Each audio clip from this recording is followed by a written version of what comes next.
लोकशाहीमध्ये मतदानाचं महत्व काय आहे हे देखील आपण श्रोत्यांना सांगितलं तर बरं होईल. हे बघा, लोकशाहीमध्ये जे फाउंडेशन ऑफ डेमोक्रेसी काय आहे, इलेक्शन आहे.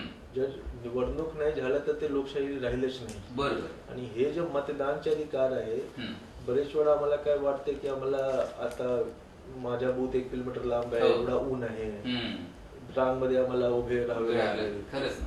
हे सगळे जे कष्ट ज्याला मी म्हणतो, हे सगळे कष्ट ऍक्च्युली स्वतंत्रताची जी लढा होती, स्वतंत्रता संघर्ष जे होता, त्यामध्ये जे स्वतंत्रता सेनानी होते त्यांनी जे कष्ट केलेले खपून कष्ट त्यांनी घेतला, त्याच्या समोर ते काहीच नाही आहे. खरंच त्याने उन्होंने अपनी जान दी. अगदी बरेच वर्ष ते काला पाणी मध्ये हे काढले.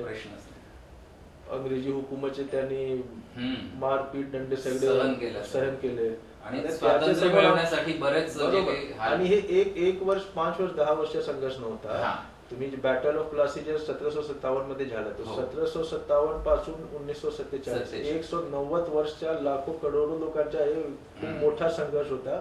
त्यानंतर आम्हाला हे अधिकार मिळाला आहे की तुमच्या लोकप्रतिनिधी कोण असेल, तुम्ही जाऊन वोट एक बटन दाबून तुम्ही हे करू शकता की कोण माझे लोकप्रतिनिधी असेल. बरोबर. एक बरोबर आहे की ऊन आहे, रांग लांब आहे, पण एक खूप लहान गोष्टी आहे तो संघर्षाच्या समोर.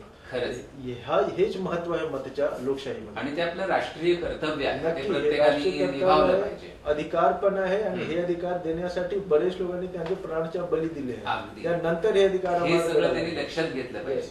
अधिकार पण आहे आणि तुमच्या ड्युटी पण आहे, त्याप्रमाणे आम्हाला हे बजवायचे. तेच ना, कारण काय होतं की बरेच मतदार कंटाळा करतात, दुपारी जाऊया, संध्याकाळी जाऊया, एवढ्या लवकर जाऊन काय करायचंय, आपल्या इथे जवळच मतदान केंद्र आहे, केव्हा गेलं तरी चालेल, म्हणजे अशा जी काही कारण काढतात. तर असं कारण न काढता सकाळी उठल्याबरोबर लवकर त्यांनी मतदान करणं.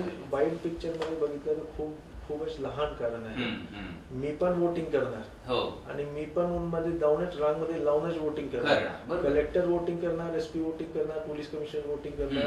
आम्ही तिथे रांगमध्ये जाऊन हे नाही सांगणार की आम्हाला पुढे जाऊ दे, वेळ मला लागेल तेवढे उभे राहणार. हे सगळे लहान गोष्टी आहे. मला वाटतं की सगळे बरं आम्ही विचार केला पाहिजे आणि मतदान केलं पाहिजे. खरंच आहे.